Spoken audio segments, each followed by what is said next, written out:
Good afternoon. This is Tom Alexander. It is Sunday, August 31st. This is the stock market update for Tuesday, September 2nd. Monday is a holiday in the US. I hope all of you are enjoying the extra time. Globex will open tonight and trade, and then I think it closes at noon on noon Eastern time tomorrow. Check with your brokers on that. I don't know for sure, so you don't trust me. Confirm that. Okay, let's dive into what is going on. First of all, what is going on is we continue a ripping, roaring bull market. Everything points to higher prices eventually. That does not preclude short-term sharp volatility. As a matter of fact, you can make the case quite easily that downside volatility is overdue. Some retracement of more than 2 or 3% that lasts a few hours is way overdue and is likely to happen. We're coming into, for what it's worth, a seasonally volatile time of year. September into October is typically the more negative of the calendar in terms of trading is concerned, in terms of seasonality, but we trade price action. So you have to have something that confirms that. The market has to be making lower lows and lower highs in the time frame you're trading. And it's sort of a mixed bag a little bit among the major indices. So let's just take a look at the indices and run through a few of the technicals and see where we stand. By the way, I would very much appreciate if you would subscribe, like, and make comments to the video. You can find this video and you can find that there's also a PDF that will include the charts that I'm going to go through that have the levels on it. If you go to alexandertrading.com, click on weekly updates, it's free. You can get this weekend, you can go back a couple of years and see the previous updates if you so choose.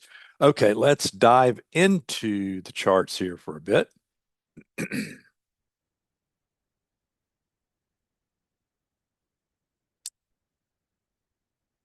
Okay, let's start with the SPX. And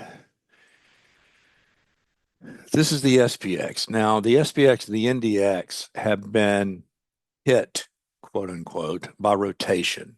We have, and I'll show you this in just a minute, the New York Composite may have made another new all-time weekly closing high. The other indices are showing relative strength against the SPX and NDX, and you can say, well, that's normal, and I would be among those.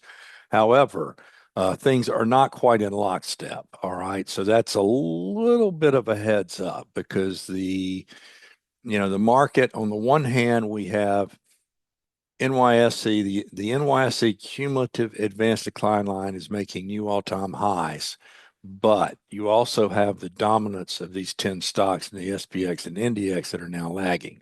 So you can make the case the market is broadening and that's a positive, or you can make the case that the thing that has been underpinning this extraordinary bull run, particularly since the April low, you can make a case that there's some cracks there. So we'll see. Again, we'll let price action decide.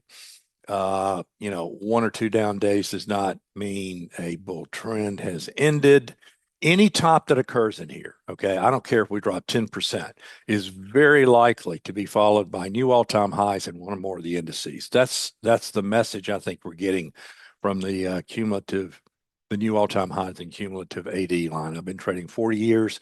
I do not recall and cannot find a single bull market top that occurred coincident with the NYSE cumulative advanced decline line having made new highs. If you know of one, please put it in the comments. I'd love to know about it. Okay, so what we see here are the levels as we head into next week, as we head into Globex tonight. This is the cash market, but as we head into Tuesday cash trade, here are your levels of the SPX. Here's the NDX. No, I'm sorry, that's the NYA. I want to come back to that. Here's the NDX. Similar position, showing some relative weakness, but my gosh, it was up like 45% from bottom tick of the April low to top tick here. The Dow is also hovering near all-time highs, as you can see. The all-time highs made just in the last week or so. Then the New York Composite, which is the broadest of the indices that we follow. Yeah, this is a new all-time closing weekly high. Uh, the RSP, which is an ETF of the equal weight S&P, it's hovering around all-time highs, and a little bit of a balance area here, by the way. And then the Russell,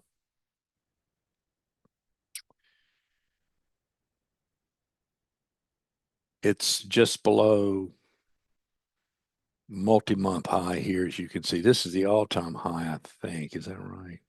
Yeah, this is the all-time high in the Russell here. So the bull market is intact. Now, again, could we have a sharp reaction at any time? Yeah, and a lot of people are looking for it. I sort of expect it as well. However, from a trading perspective, you have to let the market, you have to let price action dictate your trading decisions. Don't let a narrative interfere with making good trading decisions. Okay, let's take a look at the internals here. And this is another look at NYSE data, and it's the 10-day NYSE advancing issue, 10-day moving average NYSE advancing issues. The red line, the green is 5-day moving average, and then down here the histogram is breadth. And we had this huge expansion in breadth that then it promptly ended on a dime a week ago. And since then, we've gone higher on less breadth. That's typically once upon a time would be a real heads up. Now, maybe it was forecasting this. We'll see. I always warn about using the divergence thing between price and breadth using these indicators. This is information, this particular chart, this particular perspective is really helpful in helping to identify swing lows. It's not particularly helpful at identifying swing highs. At every single swing high of significance, you will see a divergence between the 10-day moving average of advancing issues and price. The problem with that is that you'll see 100 divergences with the market going higher before the one that you can go back and cherry pick works. But that said, there is that divergence that's in place now. Again, price action has to dictate your trading decisions, not a narrative based on any technicals, fundamentals, or anything else.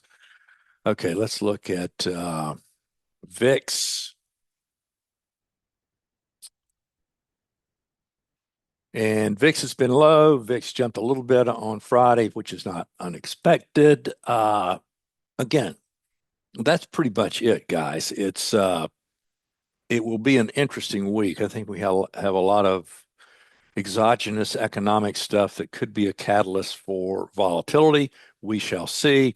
You guys enjoy the remainder of your weekend. And again, please subscribe if you have not. Like, comment, send this to all your friends and enemies. Very much appreciated. I'll speak with you again soon.